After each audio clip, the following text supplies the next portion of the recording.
Welcome to CSL Ocala. I'm Reverend Cindy Grimes, and we have a special morning today. And as you see, it's a little bit different than the usual Sunday. We're talking about peace, justice, and legacy.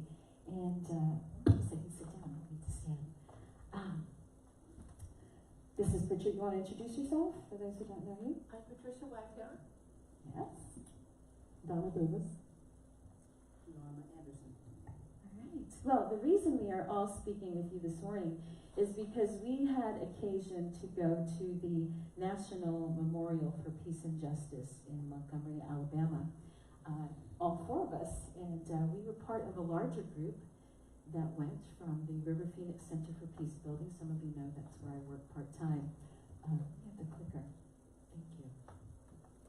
It was an intense experience. We left Friday and drove for the day and spent most of the day yesterday in Montgomery at the museum and the monument. And then we drove home another, how many hours? 5 hours? I think it was more than that, but it was a long time. And thank you, Donna. Thank you. I mean, it was such a wonderful team effort. Patricia and Norma drove. It was just a great thing. We actually did this PowerPoint in the car, if you can believe that. So we're going to share with you about our experience, some of the pictures, and some of our impressions. And you see, the topic for this month with CSL is unity. Unity and oneness. Unity and oneness. And so that's what we're talking about. And it's a good thing I started with lightening up last week to prepare myself for this experience. So we're going to dive into some territory that maybe is uncomfortable. I don't know that we'll have time for Q&A, but if we do, we'll certainly open the floor for that. And we'll see what happens. Maybe we continue the conversation next week. So I invite you to open your hearts and open your minds and just take this journey with us. That I wish we could have had you all with us, as intense and as difficult as it was. I think it's something that everyone needs to experience to have greater understanding in healing the divide in our country. So, here we go. That's at the office at the River Phoenix Center for Peace Building. And so is that. That's just a little piece of art from the prayer of St. Francis. And that's the logo at the River Phoenix Center. And this is actually the first, what is it? What would you call that? It's the wall where we walked into for the monument. And I can't read it from here. It's true peace. It's not merely the absence of tension, it is the presence of justice. Dr. Martin Luther King Jr. said that. Yes. And just for background, I don't know how many of you know, but Montgomery was one of the largest, it probably was the hub of the slave trade back in the 1700s, 1800s. So it's intense, just driving there and knowing that that's where you are, and that was the history of the place. And I don't know, anybody else want to share their feelings of just pulling into Montgomery? Well, it was like a ghost town, really, and it was a Saturday, so I thought it would be a lot of pub and all of that, but there was hardly anyone around.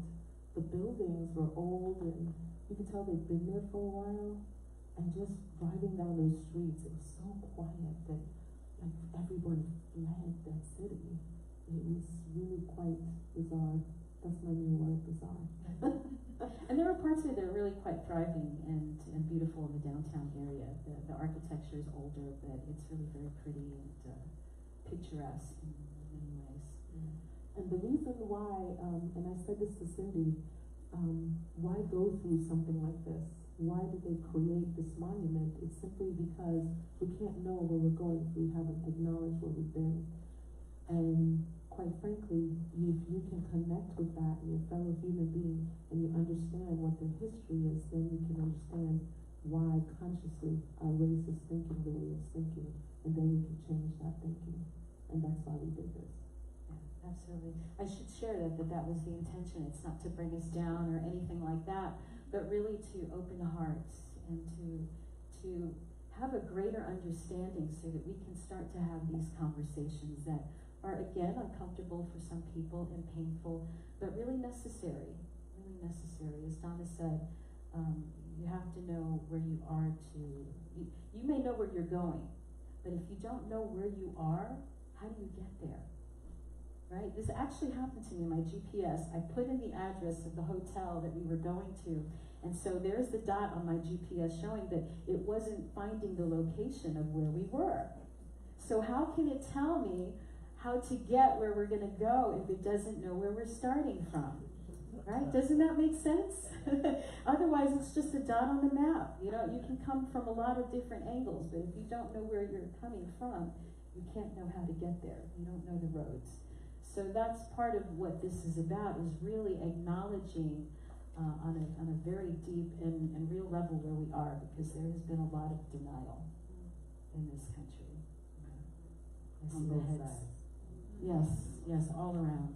And y'all just jump in, because I'll just, I'm a minister, I'll just keep talking. All right. This was, you want to read this one? Can you see it? I can see it. At this memorial, we remember the thousands killed, the generations of Black people terrorized, and the legacy of suffering and injustice that haunts us still. We also remember the countless victims whose deaths were not recorded in these archives and cannot be documented, who are recognized solely in the mournful memories of those who love them. We believe that telling the truth about the age of racial terror and reflecting together on this period and its legacy can lead to a more thoughtful and informed commitment to justice today. We hope this memorial will inspire individuals, communities, and this nation to claim our difficult history and commit to a just and peaceful future. So one of the, I had a lot of trepidation going on this trip. And you see we're all, well, you may not know, Donna looks African-American, dark-skinned, right? But, so we have the woman born and raised in the South. Right? Donna, a Jamaican immigrant who doesn't have all of the stuff. Myself is a Hispanic woman, Puerto Rican, and then we have the Caucasian. And it just we didn't plan it that way. It just happened. We also didn't plan to go for the start of Black History Month. Yeah, I truly did not know I was going on the trip. But I found out. And I would say, as a religious scientist, as a metaphysician, we know that where we focus our attention grows in our awareness and our understanding. So I really had a lot of mixed feelings about this whole experience, and thinking, why would we build a monument to something so horrific? And I got some answers. I have some peace about that. But I don't know if any of you are feeling in that place. Like, why would we do that? I've even heard African Americans say that. Why would we want to memorialize such a terrible time in our history? But again, it speaks to where we are, and how did we get here? How we got here. So there's a wall as you walk in. You saw that first wall we showed you, this one. And as you keep walking along that edge, there are these big, I don't know, what would you call them? There are like poster size that have those words on it, and lots of different ones. We took lots of pictures. We're just sharing the kind of the highlights of the trip. But that was on one of the... Yeah, they're like different plaques, but they're huge, and we just took pictures of them. Yes. Hey, Rich, can you turn her game down just a hair, because she's a little hot? I'm a little hot. The detective pick that up every time you do it. Alright, Donna, you want to talk about this one? Well, you first walk into the monument, there is a sculpture, and I know they did it on purpose just to completely level you when you walk in. And it is of a slave family being sold at auction. And these are pictures of this family. And they are life-size. You can stand next to them and just see the pain. And it was just incredible to see in real time what that would have looked like. The chains are rusting, and so they're kind of dripping rust on the bodies, and it has a look almost of blood. It's just very, very, very disturbing. So, like the first thing you see when you walk past that wall. And they don't let you take selfies. by it. You know, you can Yeah, take they won't pictures let of the you- statue, but don't take selfies. Yeah, you can't stand next to it and take a picture, you know, because it, Yeah, absolutely, slave family. yeah. The family was sensitive to that. Yeah. The staff, I would say, also was really amazing. As they prepped us, you know, walking in, people were so, you know, feeling like a little too much reverb or something on my voice. Just reminding us, everybody, because there are school kids that are there are people from all walks of life, to just be mindful and to be reverent in the space. And so we all heeded that, of course. Yeah, yeah. I want to watch this. Okay, so this is a video, little video clip that kind of set us up for what we were going into. This is actually in another part of the exhibit. There's the memorial to lynching, and then there is the museum, which is just a little, like not even a mile away. And Yeah, and you can't take pictures of the memorial. So when you walk in, they tell you no pictures, and it just documents the journey of the African people from slavery to mass incarceration now, and how this is the new form. Not the memorial, the museum, how it is the new form of slavery, and why there's this tension going on in our country right now towards Black Lives Matter. And it just, we could not show you the pictures, but we did purchase a book that, you know, explains it in the bookstore. So please do not leave with the book. Leave it there for, you know, you can look through both of those books, but do not take them out of the center. can I play the video? It's only it's a 2-minute clip that I think gives really good context. What is it about the Negro? I mean, every other group that came as an immigrant somehow, not easily, but somehow got around it. Is it just the fact that Negroes are black? White America must see that no other ethnic group has been a slave on American soil. That is one thing that other immigrant groups haven't had to face. The other thing is that the color became a stigma. American society made the Negro's color a stigma. America freed the slaves in 1863 through the Emancipation Proclamation of Abraham Lincoln, but gave the slaves no land, nothing in reality, and as a matter of fact, to get started on. At the same time, America was giving away millions of acres of land in the West and the Midwest, which meant that there was a willingness to give the white peasants from Europe an economic base. And yet it refused to give its black peasants from Africa, who came here involuntarily in chains and had worked free for 244 years, any kind of economic base. And so emancipation for the Negro was really freedom to hunger. It was freedom to the winds and rains of heaven. It was freedom without food to eat or land to cultivate, and therefore it was freedom and famine at the same time. And when white Americans tell the Negro to lift himself by his own bootstraps, they don't look over the legacy of slavery and segregation. I believe we ought to do all we can and seek to lift ourselves by our own bootstraps. But it's a cruel jest to say to a bootless man that he ought to lift himself by his own bootstraps. And many Negroes, by thousands and millions, have been left bootless as a result of all of these years of oppression, and as a result of a society that deliberately made his color a stigma and something worthless and degrading. That was powerful for me, that clip. What is it about? Is that open? Yes, it was open. Oh, it gave me such a more in-depth understanding, just like this whole journey has been. So even though I didn't know why I was going, truly it began on Wednesday night when 3 of us went down to St. Pete to hear an Association of Global New Thought event at First Unity Church, and Michael Beckwith was the keynote speaker. And in his talk, he said, you know, we made laws that have changed things, the Emancipation Proclamation, but the attitudes didn't change. And he cited all these laws that have changed, which are all well and good, but the attitudes are lagging behind. And so going on this journey for these 2 days has been so profound for me because it awakened me to the pervasiveness of that attitude that is still lagging behind, and that changes so still need to be made, and they need to be made in consciousness.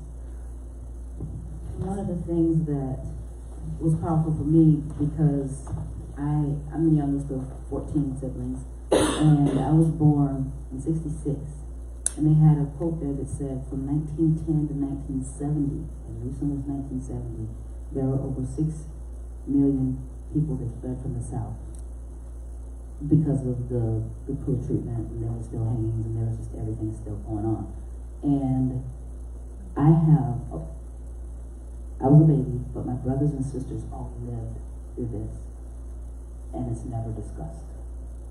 My family has never brought that up. So it's been swept under the rug by both sides, not just the perpetrators, but the people who have been, the brunt of all this cruelty. So it's a awakening for America, I think. And I think one of the things I pointed out, what we discovered as to why would we throw it under the rug like that as a Black community? Why would some people acknowledge it and fight against it, and others hold their head low and not talk about it? And I think it's because if you talked about anything, you could get lynched. It's just the way it was. If you looked at someone the wrong way, some of the reasons for lynching was just absolutely incredible for me. And I thought, that's why your family never spoke about it, never talked about it. And to know that my wife's whole family stayed because they couldn't flee the South, it explained so much for me.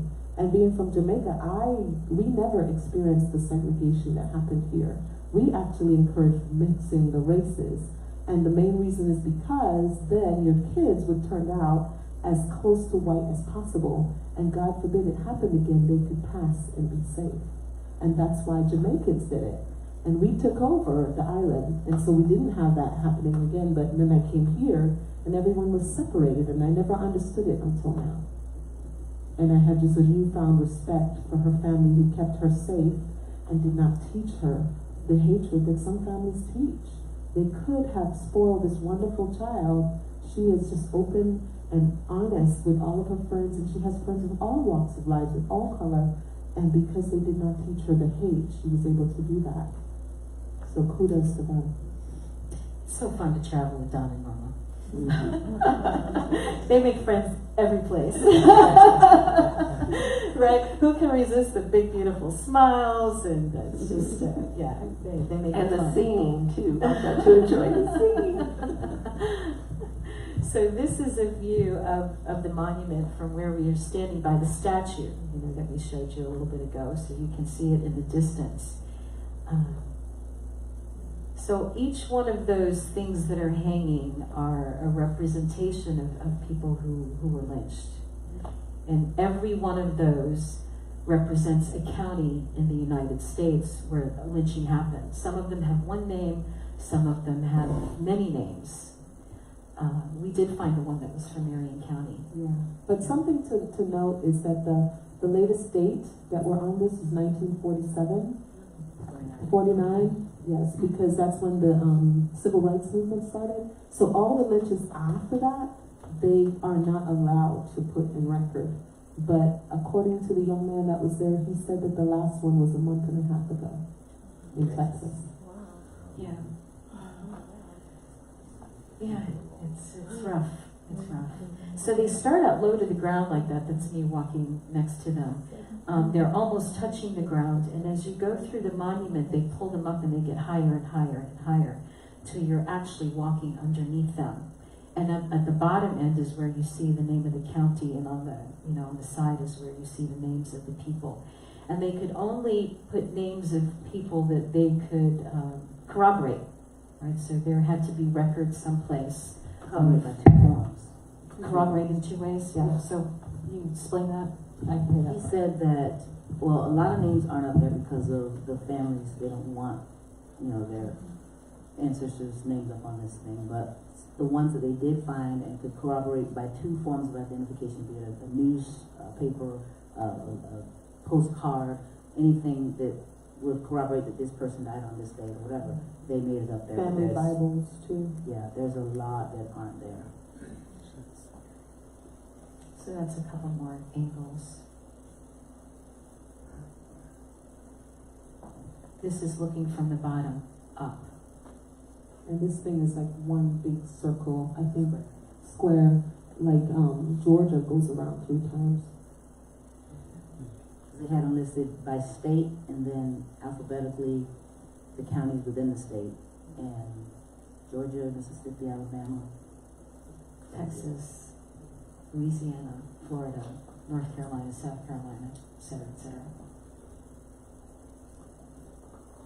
On that wall there that you're seeing, there's water that comes down. It's all very serene. And yeah. And I think some of these are the ones that are facing forward, and they said that all of these panels or these pillars, these bronze pillars or steel pillars that are facing forward are those lynchings that occurred with mobs, thousands of people watching. It's really... They would put like a newspaper article out that said, you know, we're going to have a lynching on May 5th. And so that would then have people come. They would advertise it like they do at any other sporting event or anything like that. And that's how they did it. And thousands would show up to watch a 14-year-old. picnic setups and everything. Yeah, they had vendors and everything. There were little placards, you know, as you walked into this space on the wall that had just so-and-so lynched 1817 for, you know, for talking to a white woman. The first one I saw as we walked in was a minister that got lynched for marrying a couple that was interracial, you know, white and black. 15-year-old kid that was lynched and 10,000 people came to watch. You know, that's kind of... Because he frightened a white girl. Yeah, that was the thing. He frightened the white girl.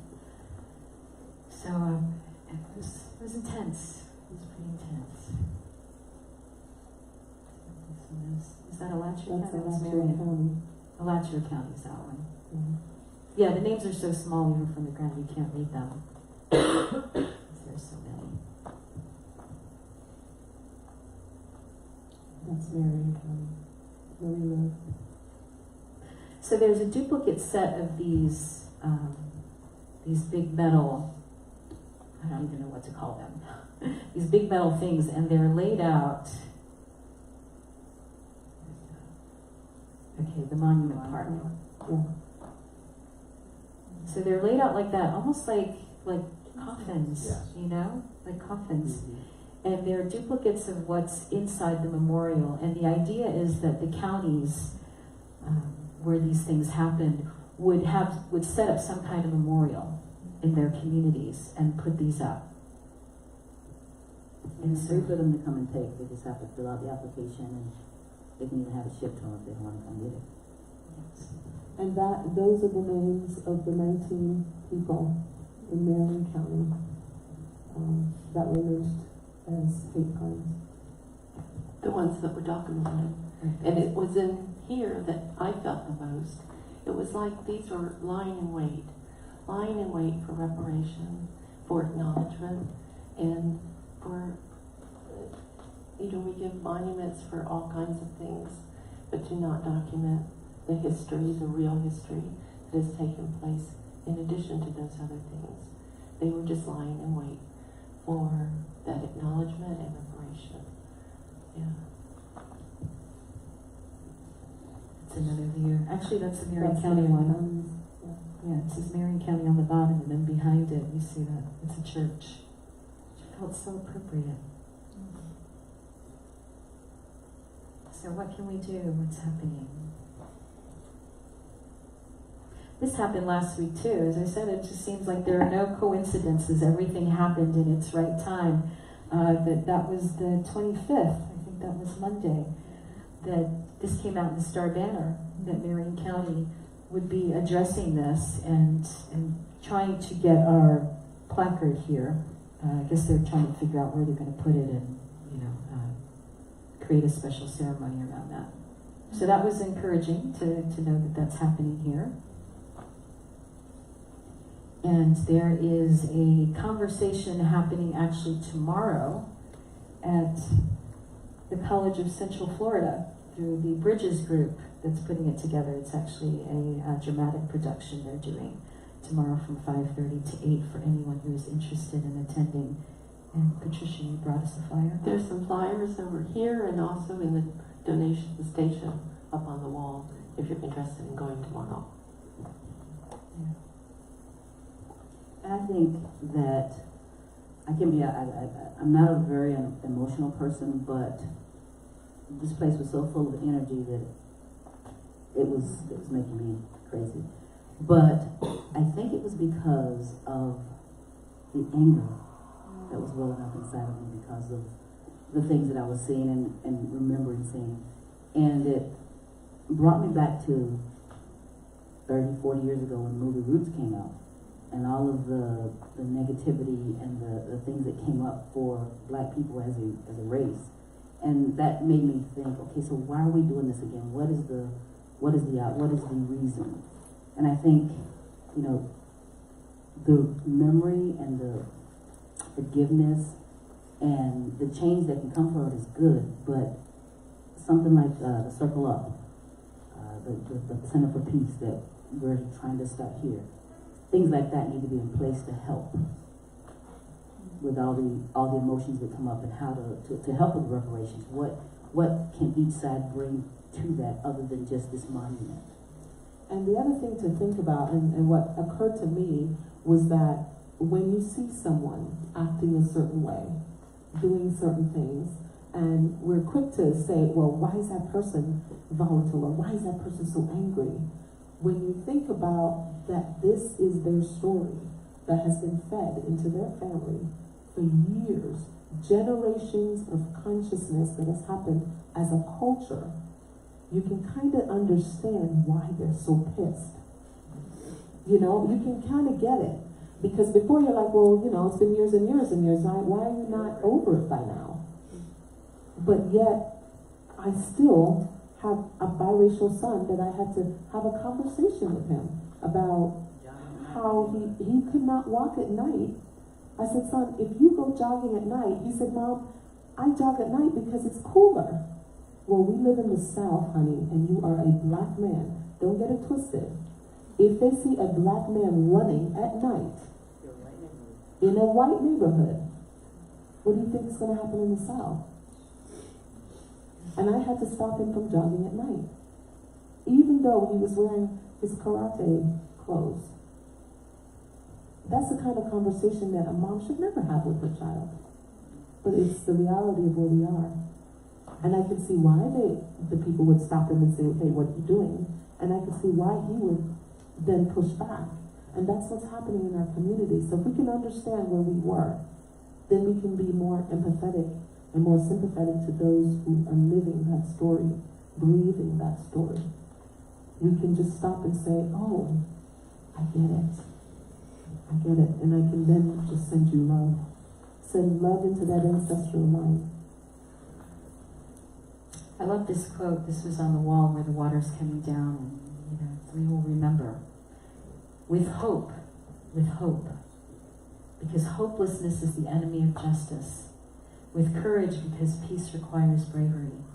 With persistence, because justice is a constant struggle. With faith, because we shall overcome. It's about hope. It's about hope. History, despite its wrenching pain, cannot be unlived, but if faced with courage, need not be lived again. Now that's on the wall, that's by Maya Angelou, and it's on the wall outside the building of the museum.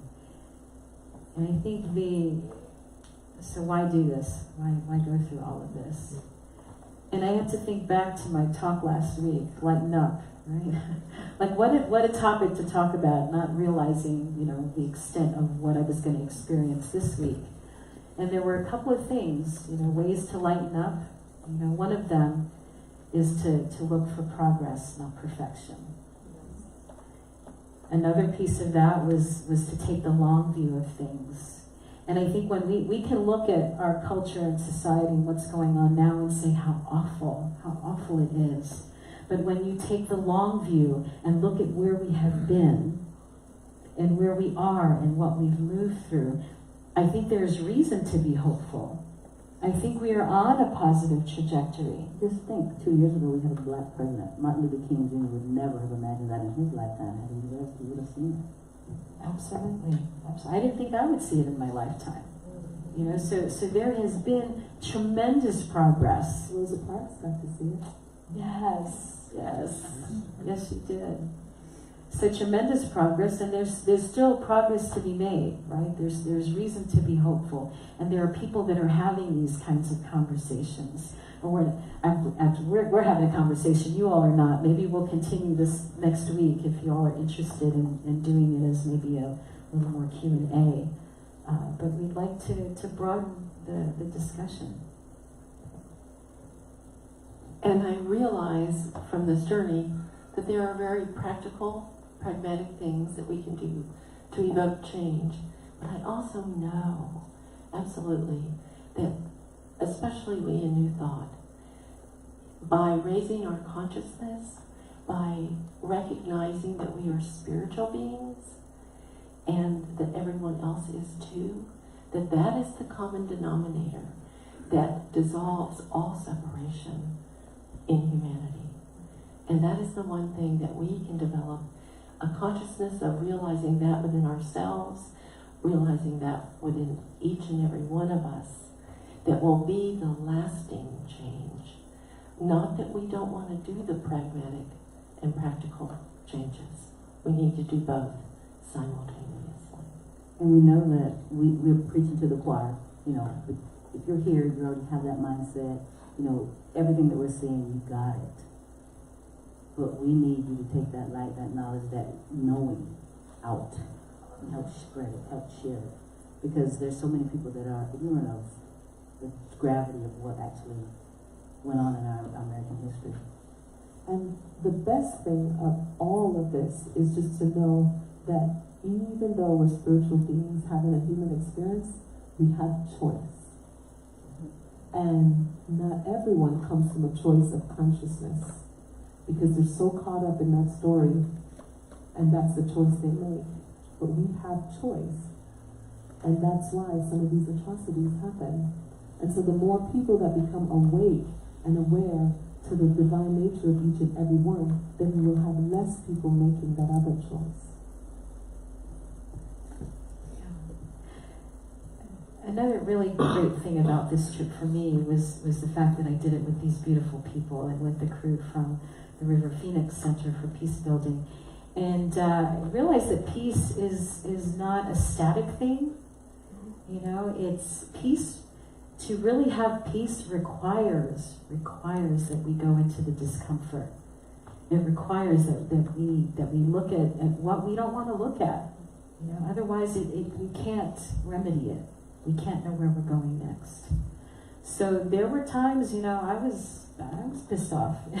There were moments, I mean, it was a roller coaster. There were tears and great sorrow, and then there was anger, and there was like all of it. And to realize that it is okay to feel all of that. In fact, I asked some of the staff that worked there, like, how do you do this every day, day in and day out? How do you stay hopeful? And they all had smiles on their faces, and they were so kind and so generous. And they said, you know, one of the ladies said, yeah, I get angry. You know, I have to go through the monument. I go through once a week at least. And sometimes I cry, and sometimes I'm angry, and sometimes I'm just grateful to live here and now. You know, so it's all of it. And as people, you know, as part of this New Thought community, and I hope that you all see yourselves in one form or another as peace builders, to realize that it's okay to feel what you feel. It's okay to be angry, it's okay to be sad, it's okay to feel all of it. But we don't stay in those places. You know, you let yourself feel it, and it moves through your system, and you move on, and you move on. But if you hold it, you know, you camp out there, you know, that's when things go south for you. And I mean, I always think of things in medical terms, because you know, I'm a nurse. But it's like having a wound, right? An infection that's taking over the body. And it'll just continue to just make its way going through the entire body until it kills the whole body. But as medical people, we know that we have to cut it open, see the yuckiness, feel the pain, breathe it, and then allow the healing to happen from the inside out. That is how we heal the wound in the medical community. And this, ladies and gentlemen, is a wound. This consciousness, this way of thinking is a wound. We have to look at it and feel the pain and be uncomfortable. But with the help of wonderful medical community, we can get through this all, this community. We're all doctors and nurses in this consciousness shift. And you know, also, this rises to the forefront to keep us from having this repeat. And I doubt that it's something that would repeat again with the Black community because just so many and the power and what have you. But there's other communities that are receiving similar treatment, maybe not actual lynchings and hangings, but they're getting the same type of treatment that the Negroes did back in the 1700s. And we as a human race, transgender people being tortured, gay men being tortured in the world right now. there's Muslims being getting the same treatment. So it's not any one particular, it's groups of different categories that are receiving horrific treatment. You have a question? Yeah, may I say something? Sure. I was here just after it opened, and there were several things that stuck out to me. And Don alluded. I was here just after they opened, and it was an extraordinary experience. I've been to Auschwitz and Dachau and the Holocaust Museum, and this evoked that same kind of grieving. And for a white male, it was really profound for me. But Don alluded to something that I don't want to get short shift here. In the downtown museum, they really make this link to mass incarceration. I mean, they tie slavery cleverly and seamlessly into the notion of mass incarceration. And they do it with these kind of slave cells where they have these holographic images and these kind of encounters you have with prisoners through these screens that they have set up. That it's just, you have to go there. This does not. It doesn't touch does it. not You can't touch give you the depth of feeling. It's just such a short trip from here in some ways. You must go. So the point we're making is slavery simply evolved into another means, and that's mass incarceration today. And if I may say so, we have a racist president today. The governor of Florida certainly is racist, and so these tendencies, dark tendencies in all of us are still there, and we have to continue to address them, as I think they're doing in Virginia right now, what has recently happened. The other thing I want to say, if I may, is that I loved Montgomery. I'm from the north, actually, from Duluth, Minnesota, where we have a coffin down there with 3 names on it. We hung 3 men in Duluth, Minnesota, so we're infamous for that. There's a Clayton Jackson Memorial downtown in Duluth, Minnesota, dedicated to that. But Montgomery's, I found it to be a beautiful place, even a spiritual place in some ways. But the thing that struck me most about these memorials juxtaposed against the city that was so white to me. The buildings downtown, the government buildings and everything were all whitewashed white, and it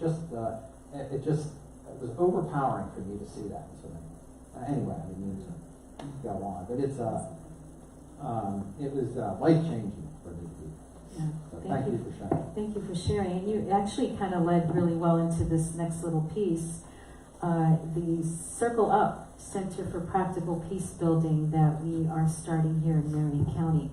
And Oakbrook, the Center for Spiritual Living Ocala, going back to Oakbrook, is really an important piece of that. We're part of spearheading this effort that we are doing here. And one of the things that I do personally as part of that and as part of the River Phoenix Center is teach social emotional learning to incarcerated people. I just started a class 2 weeks ago and have I had 25 people in the group. Yeah, and I did the same class back in the fall, and it was just really incredibly well received. And now, as I'm working with these men, I go in there and I'm training them to be facilitators and peace builders, and to allow them to make the changes that they're wanting to see behind bars, to the extent that they can. So that's just one of the efforts that we're doing. We're out of time. We were out of time 5 minutes ago. But I'd love to share with you the work, what we're looking at creating here in Marion County, doing a needs assessment to see, first of all, what kinds of things can be done in a peace building center, what falls underneath that. So of course, social emotional learning is one of those things, restorative justice, dialogues, all these kinds of things. So what we want to do is speak with folks in our community and see what is already being done, and where are the gaps in services, what would people like to see in our town that may be different than what they're doing in Gainesville or any place else in the country. So we'll be sharing some of that with you. And the biggest piece that I love that you guys are doing is, connecting to the school system. Because I think that's what it is. Our children will learn the social emotional intelligence and be able to learn how to do conflict resolution. And then I believe that generation is going to take over. But we have to be honest. We cannot lie to them and tell them that everything is okay. Because it is not. Because when they become teenagers and are able to see it online, they will know that we lied to them. And when that happens, the anger, if they don't deal with that anger and learn how to deal with that anger from a young age, then it will just keep going, and we'll just keep this wound festering forever. Before we do that, I have a prayer that I'd like to read. And just a little bit about the song while she's getting ready for the prayer. This particular sculpture was of the women who boycotted the bus system in Montgomery, Alabama, when Rosa Parks was arrested for not getting up from her seat. They had a one-day boycott of the bus system That turned into a year-long boycott of the bus system so that they would change and integrate the bus system. And so this sculpture allows you to stand and walk with these ladies, old, pregnant, young, it doesn't matter. All of them walked thousands of miles instead of taking the bus, giving each other rides. That funeral home, giving people rides in the hearses to get to their jobs so that they don't have to take the bus. And these are the people who peacefully changed the face of this country. And so it was nice to stand in their footsteps. So I came across a prayer. I was looking for some quotes by Ernest Holmes, the founder of religious science, and came across this prayer for the world, a prayer for world peace. So I'll just invite you to, if you want to close your eyes and just listen to the words that he shared, and I will share it with you. The earth is the Lord's, and the fullness thereof. I know there is but one mind, which is the mind of God, in which all people live and move and have their being. I know there is a divine pattern for humanity, and within this pattern there is infinite harmony and peace, cooperation, unity, and mutual helpfulness. I know that the mind of man, being one with the mind of God, shall discover the method, the way, and the means best fitted to permit the flow of divine love between individuals and nations. Thus harmony, peace, cooperation, unity, and mutual helpfulness will be experienced by all. I know there shall be free interchange of ideas, of culture, of spiritual concepts, of ethics, of educational systems, and of scientific discoveries, for all good belongs to all alike. I know that because the divine mind has created us all, we are bound together in one infinite and perfect unity. In bringing about world peace, I know that all people and all nations will remain individual but unified for the common purpose of promoting peace, happiness, harmony, and prosperity. I know that deep within every person, the divine pattern of perfect peace is already implanted. I now declare that in each person and in leaders of thought everywhere, this divine pattern moves into action and form to the end that all nations and all people shall live together in peace, harmony, and prosperity forever. And so it is. So it is.